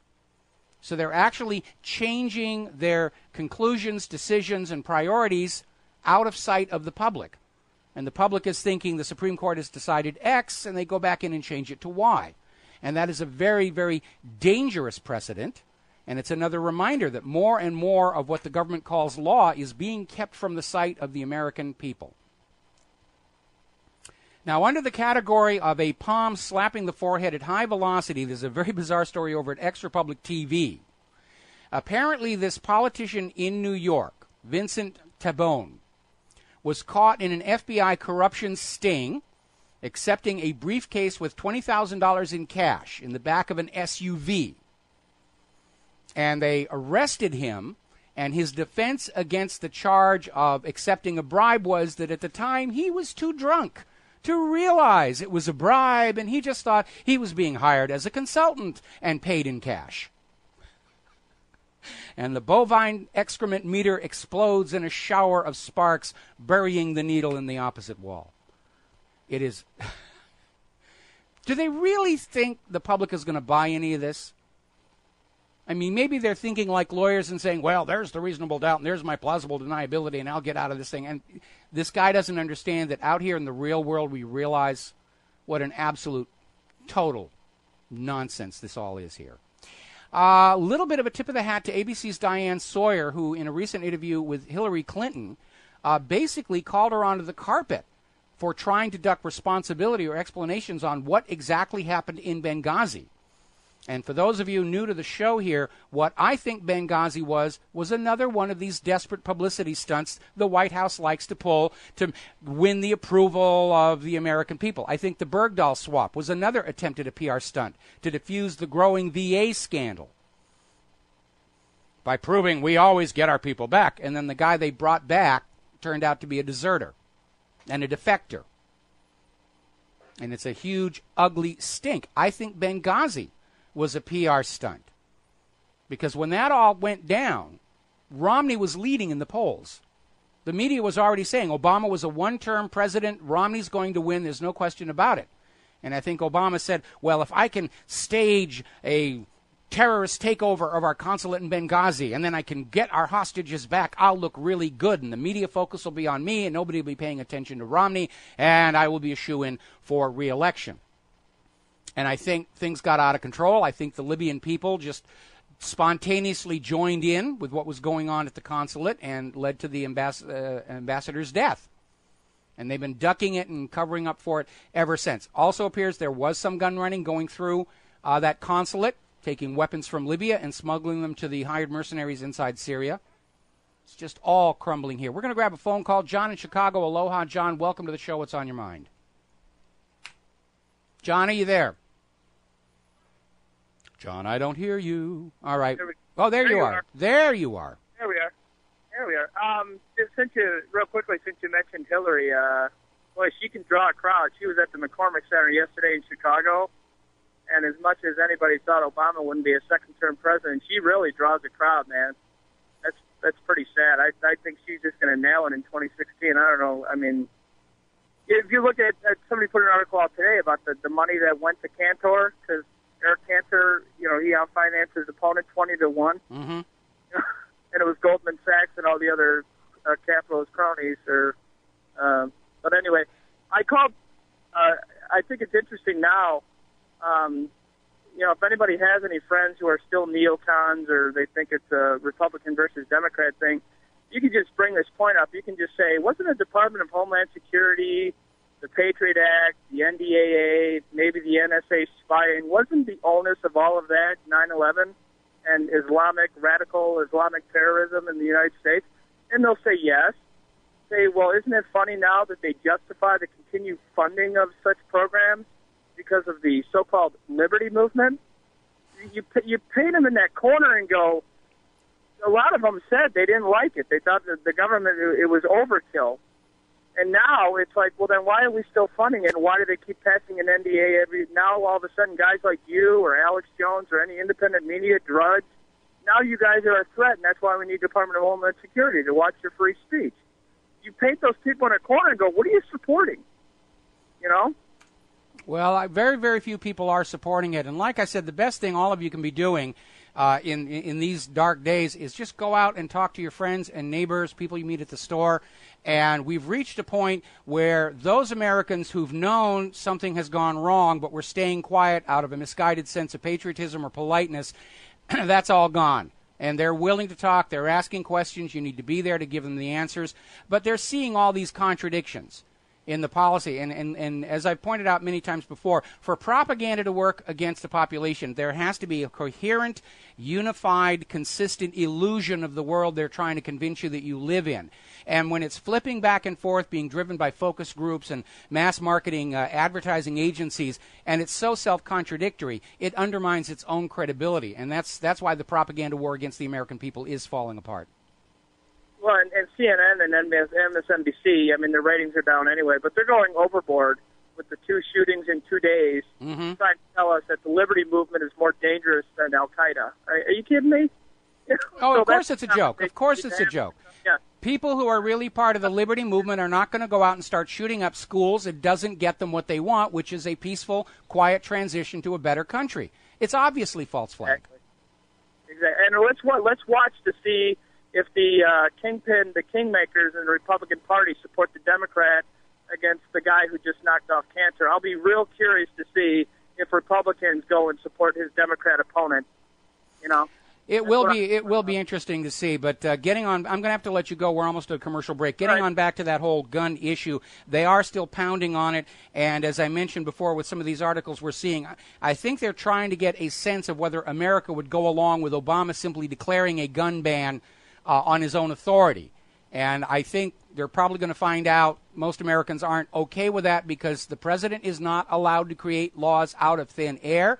That is the job of the Congress. Congress is supposed to represent the will of the people, and each new abuse of the Constitution and the Bill of Rights is another nail in the coffin of this corrupted, mutated, cancerous federal government. And it feels like we're getting close to the end. It really, really does. All right, we're going to take a break. We'll be right back. And aloha, America. Welcome back to the show here, and getting on back to this arena of populations in general around the globe standing up and saying we've really had enough. There was an article over at rinf.com. Across America, police departments are quietly preparing for war, which we know. They're getting all these armored vehicles. Some of these police departments are now getting grenade launchers from the U.S. military. What does a grenade launcher have to do with fighting crime? And the answer is nothing. They're getting crowd suppression equipment, LRADs, tear gas, water cannon, all of that stuff to flog us slaves back into our slave pens here. But as I mentioned before, looking at what's going on in Ukraine and Iraq, it may be that these police forces, when it comes to the point where the U.S. government declares a war on the American people in the 50 states, they might just not really feel comfortable about killing their fellow Americans for the benefit of the money junkies. Which brings us back to Ukraine. Apparently, the junta in Kiev, the unelected government, is unable to pay its own forces now. And apparently the Kiev National Guard just held a rally demanding their pay and benefits. They're not being paid. The junta in Kiev is saying, go out and kill your fellow Ukrainians, and we can't pay you to do it right now. So that's starting to stagger here. Getting on over to the NSA scandal, as you're probably aware, the Electronic Frontier Foundation has filed a lawsuit against the NSA demanding the records of these illegal, unwarranted, unconstitutional phone taps on Americans. And they discovered within federal government documents that the NSA has started destroying all of those records because they don't want you, the American people, to understand the scale, the scope of the intrusion into your private lives by this government without probable cause, without a warrant, without justification, and completely against the Constitution and the Bill of Rights. Well, the Electronic Frontier Foundation went back and they got a judge to issue an order to the NSA that they may not destroy any more evidence. And the NSA came back and said, well, our systems are so complicated, we can't stop them from deleting the data that's wanted for the lawsuit. Really? I mean, all these giant data centers, they got a mind of their own, and they're just getting rid of all of it. We're sorry, but we can't. And if you believe that one, I have some of Saddam's nuclear weapons to sell you. Up in Canada, there's been a great deal of concern expressed about their new cyberbullying law. And like most of these onerous laws, it's sold with a very positive, benign purpose in mind. We must stop cyberbullying. It's cruel. And apparently the real meat of this legislation from the Harper government is it authorizes the government and the police to go into Canadians' computers, cell phones, whatever, to see if they're bullying somebody, ostensibly. But of course we know once they get in there, they'll take everything. Your Aunt Mary's top secret chocolate chip cookie recipe, your bikini photo collection, your plans for the new product on which you hope to become rich, the great American novel that you're looking for a publisher for.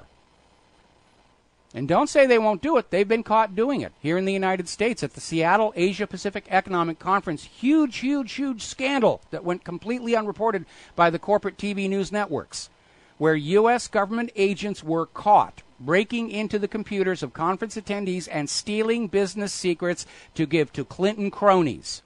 How much these companies were going to bid for a certain contract, so Clinton's cronies could underbid them by just 50 cents. this kind of stuff. I've lost count of the number of government agents who've been arrested for insider stock trading on the basis of information they're stealing off of your computers. And for every one they catch, assume there's probably 1,000 who got away with it clean. Meanwhile, Putin has issued a statement saying that any internet regulations must not infringe upon freedom of speech. And of course, we find that absolutely agreeable, because we understand that all of these proposed regulations on the internet are about stifling and controlling free speech and somehow imposing government censorship on what is on the internet. They're in an absolute panic over the fact that they cannot lie to the American people with impunity any longer. I'll give you a good classic example. The United States, the American people, were tricked into World War I with this story about the Lusitania being sunk by the German U-boat, and they were innocent passengers, and it was a civilian passenger ship, and it had no war munitions on it. And it took until the 1980s before that lie was exposed. Well, can you imagine the same lie being used today in the age of the internet? They wouldn't be able to get away with it. We would find the ads that the German government put up there about don't sail on the Lusitania, it's carrying war materials. Look how quickly the lies about Saddam's nuclear weapons were destroyed here in cyberspace.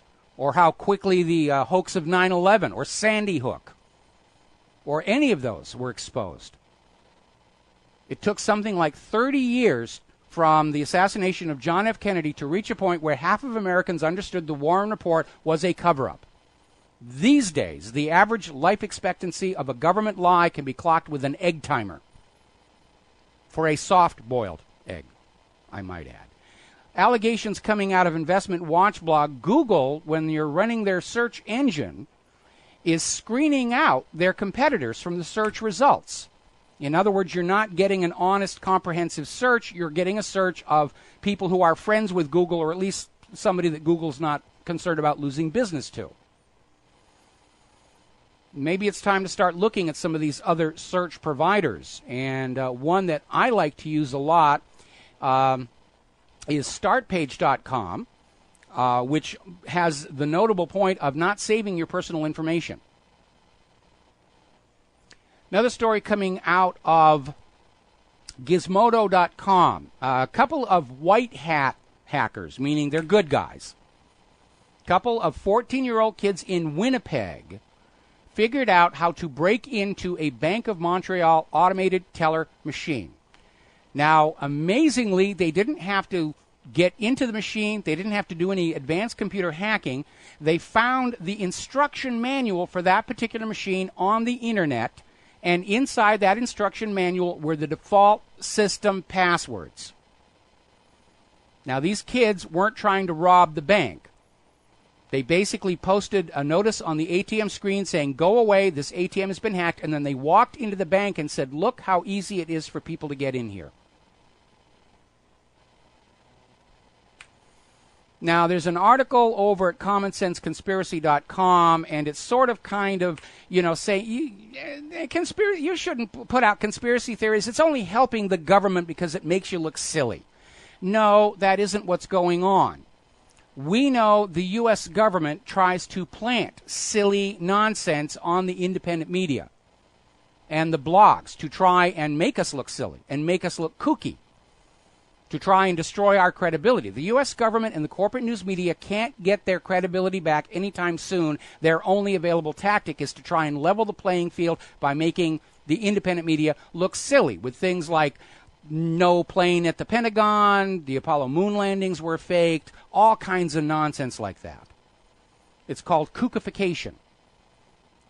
The actual term of craft from the propaganda corps, it's called poisoning the well, putting in a piece of nonsense to discredit the entire argument. Like back when the House Select Committee on Assassinations was looking at the John F. Kennedy assassination, and their mandate was to reaffirm the Warren Commission's conclusions. And they tried to basically dismiss the critics and questioners with this story about the umbrella dart gun, which was nonsense. Unfortunately, in the face of audio recordings from Dealey Plaza, they were forced to conclude, yeah, there were multiple gunmen, and therefore there was a conspiracy. But this is a well-worn, time classic piece of propaganda tactic. And the good news is most people now understand that that's one of the dirty tricks the government likes to play, to plant nonsensical stuff and say, oh, look how silly they are. They believe Bigfoot and Elvis had a love child. Up in the UFO, the flying saucer. And they put all that nonsense out there. But we all know it's nonsense. And most people are now perceptive enough and skeptical enough to realize when they're looking at a piece of obviously planted nonsense. And they just ignore it. It becomes invisible, and they skip right over it.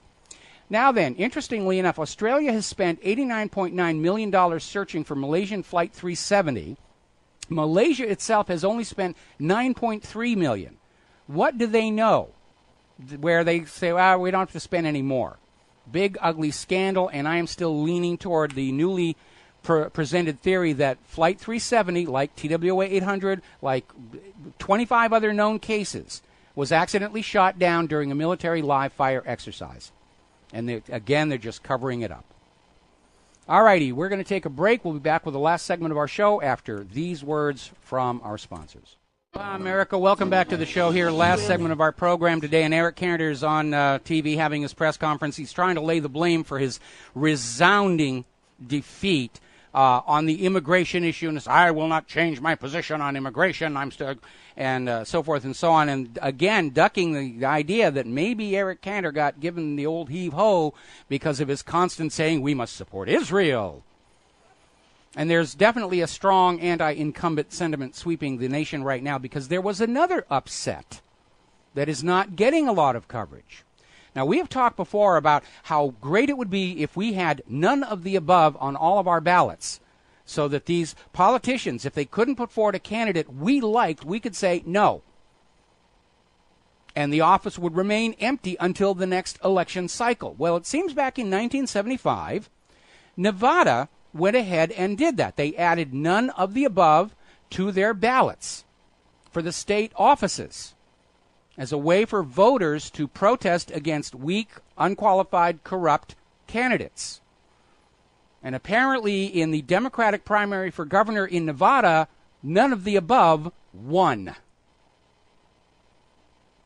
So I think the next governor of Nevada is going to be a Republican. Some little strange reason I think that's going on.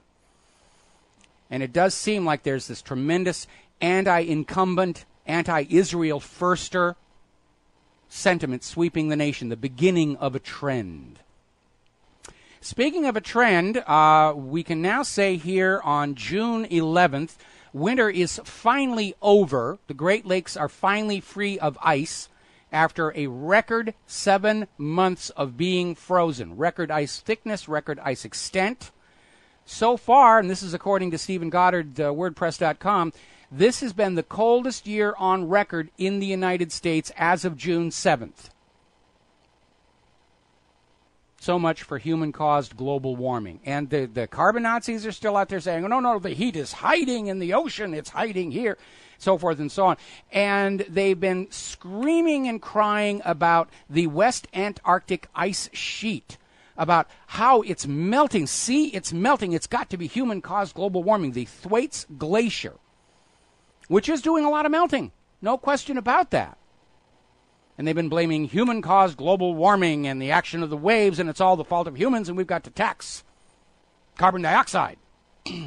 As it turns out, researchers from the Institute of Geophysics at the University of Texas at Austin discovered there is an underground geothermal vent under that glacier.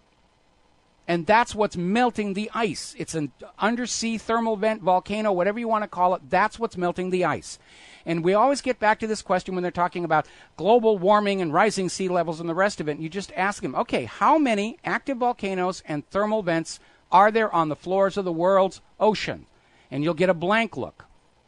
And you'll say, don't feel embarrassed. It's a trick question. Nobody knows how many active volcanoes and thermal vents there are on the floors of the world's oceans. And if you don't actually know that, and you don't actually know how much heat they are putting into the ocean, then you can't make any conclusions about contribution to ocean heating by the human race, because you can't subtract out those thermal vents. And here we have this embarrassment where the carbon Nazis were raving around this glacier, and it's melting, see, it's melting, and it's all the fault of human-caused global warming. No, it isn't. There's lava bubbling up underneath it.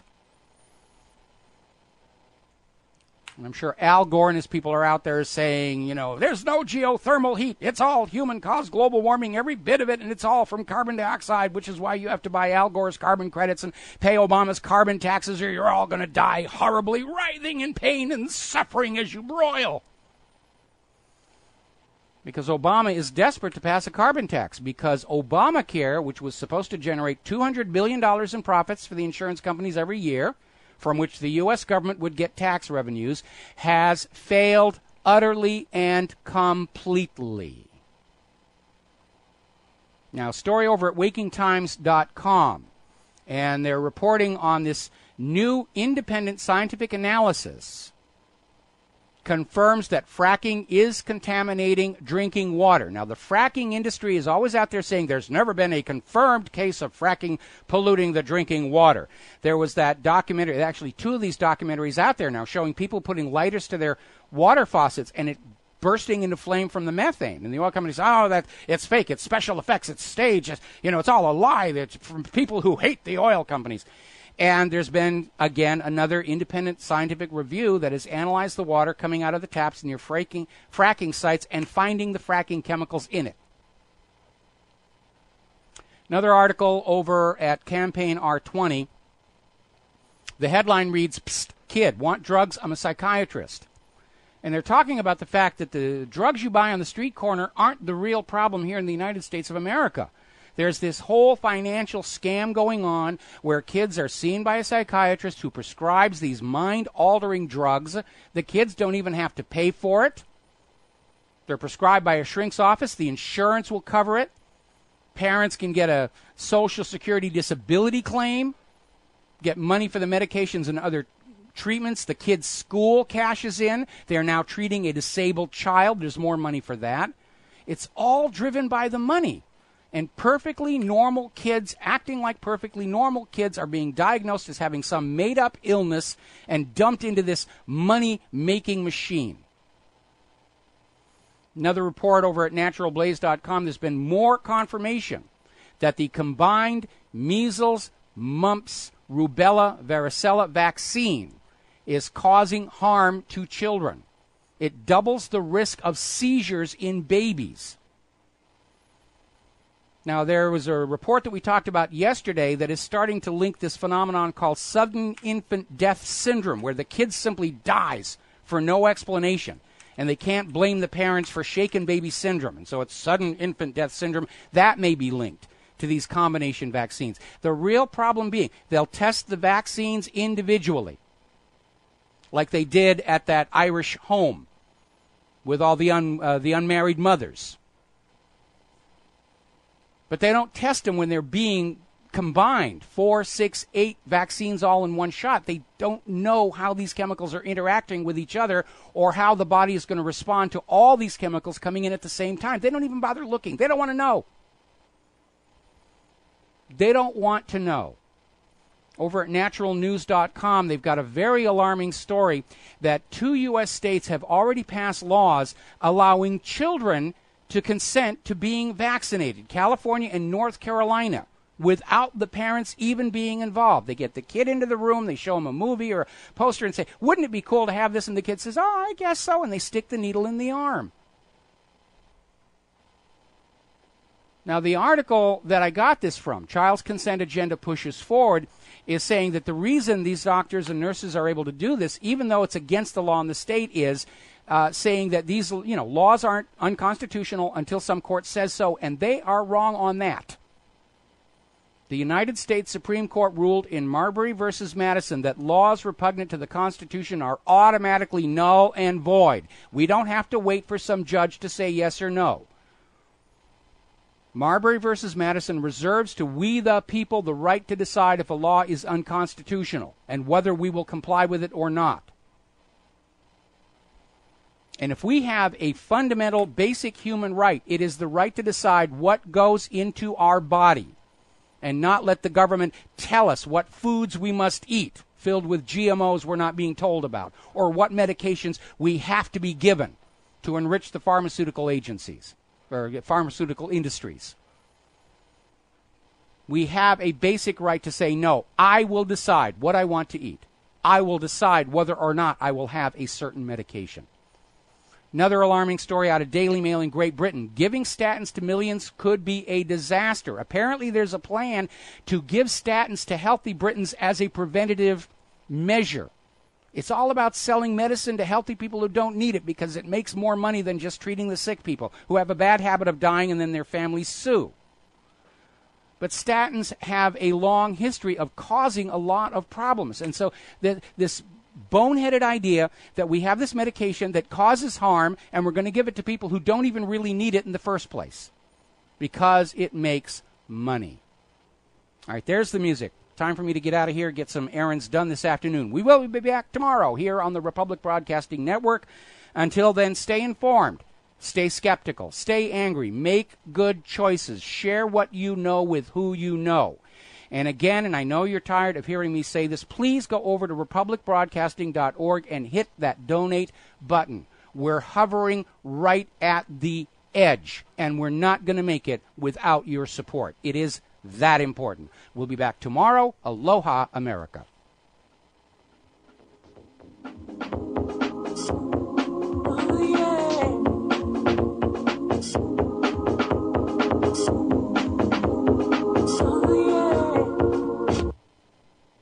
With financial uncertainty circling